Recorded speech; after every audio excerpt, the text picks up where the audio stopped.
కాపు సామాజిక వర్గమే ఆంధ్రప్రదేశ్ రాజకీయాలను మళ్ళీ కీలక మలుపు తిప్పబోతుందా? ఈ చర్చ అయితే నడుస్తుంది. ఎందుకంటే ఎప్పుడూ కూడా ప్రతి రాష్ట్రంలో ఏదో ఒక సామాజిక వర్గం ఆ రాష్ట్ర రాజకీయాల్ని ఒక టర్న్ తీసుకునేలా చేస్తుంది. ఇప్పుడు ఆంధ్రప్రదేశ్‌లో చూసుకుంటే కాపులు మొదటి నుంచి కాంగ్రెస్ పార్టీని అంటిపెట్టుకొని రాజకీయం చేస్తూ వచ్చారు. ఎప్పుడైతే టీడీపీ ఆవిర్భావం జరిగిందో అప్పటి నుంచి కాపులు రాజకీయంగా ఆప్షన్లు అయితే తీసుకుంటున్నారు. ఒక ఎన్నికల్లో కాంగ్రెస్‌ని విమర్శిస్తే మరో ఎన్నికల్లో టీడీపీని గెలిపిస్తూ రావడం ఉమ్మడి ఏపీలో ఒక ఆనవాయితీగా మారింది. 1983, 85లో టీడీపీకి గట్టి మద్దతుగా నిలిచిన కాపులు 1989 వచ్చేసరికి కాంగ్రెస్ వైపు నిలిచారు. దానికి కారణం 1988లో ప్రముఖ కాపు నాయకుడు వంగవీటి మోహన్ రంగ దారుణ హత్యకు గురి కావడం, దాంతో కాంగ్రెస్ని గెలిపించి తన రాజకీయాన్ని అలా చూపించారు. అలాగే 1994 నాటికి పరిస్థితులు మళ్ళీ మారిపోయాయి.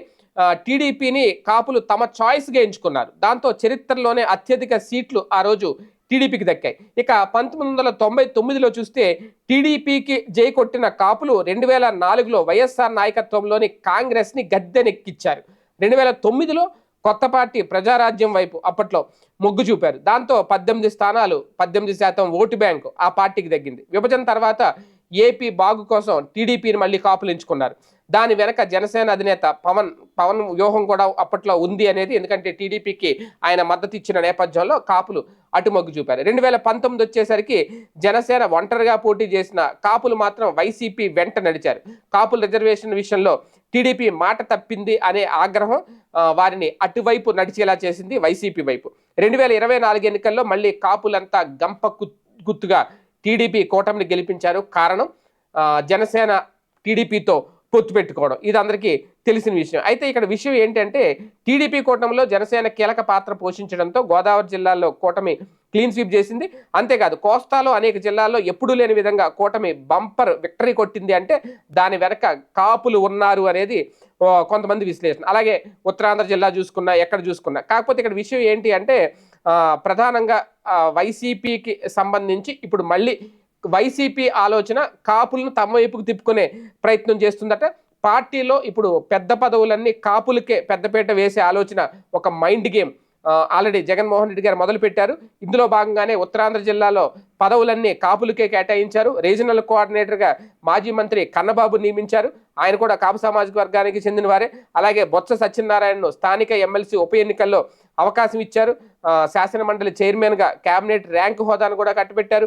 పైగా బొత్సకు గోదావరి జిల్లాలో రీజనల్ కోఆర్డినేటర్ పదవిని కూడా ఇచ్చారు. ఆయన కూడా కాపే, తూర్పు కాపు. అలాగే విశాఖ జిల్లా వైసీపీ అధ్యక్షుడిగా కాపు సామాజిక వర్గానికి సంబంధించిన గుడివాడ అమర్నాథ్ నియమించారు. అలాగే అనకాపల్లి పార్లమెంట్ నియోజకవర్గం ఇన్ఛార్జిగా మరోవైపు కాపు నాయకుడు మాజీ ఎమ్మెల్యే అయిన కరణం ధర్మశ్రీ నియమించారు. కాకినాడ జిల్లా వైసీపీ ప్రెసిడెంట్గా ఇప్పుడు తాజాగా మాజీ మంత్రి దాడిశెట్టి రాజాని నియమించారు. అంటే ఒక రకంగా వీళ్ళందరూ కాపు సామాజిక వర్గానికి సంబంధించి. ఎందుకు ఇలా చేస్తున్నారంటే కాపులను మచ్చిక చేసుకునే ప్రయత్నం చేస్తున్నారనేది. ఇప్పటికే కాపు నాయకుడు ఎవరైతే ఉన్నారో ముద్రగడ పద్మనాభం ఎలాగ వైసీపీ వైపునే ఉన్నారు. ఆయన కుమారుడికి కూడా ప్రాధాన్యత ఇస్తుంది వైఎస్ఆర్సీపీ. సో ఇటువంటి నేపథ్యంలో ప్రతి ఎన్నికల్లో ఒక్కో పార్టీని ఎంచుకుంటూ వస్తున్న కాపు సామాజిక వర్గం తమ ప్రయోజనాలకు ప్రాధాన్యత ఇచ్చే వైపు వారి వైపు మాత్రమే మొగ్గు చూపుతారు అనేది హిస్టరీ చెబుతోంది, పొలిటికల్ హిస్టరీ. వైసీపీ తన విధానాలను కాపులకు అనుకూలంగా చేసుకునే ప్రయత్నాలు గనక ముందుకు సాగితే 2029లో బలమైన కాపు సామాజిక వర్గం ఖచ్చితంగా వైసీపీకి కాపు కాస్తోంది అనేది కొంతమంది చెబుతున్న విశ్లేషణ. అదే కనుక నిజమైతే ఖచ్చితంగా వైసీపీ మళ్ళీ అధికారంలోకి వచ్చే అవకాశం ఉంటుంది అంటున్నారు.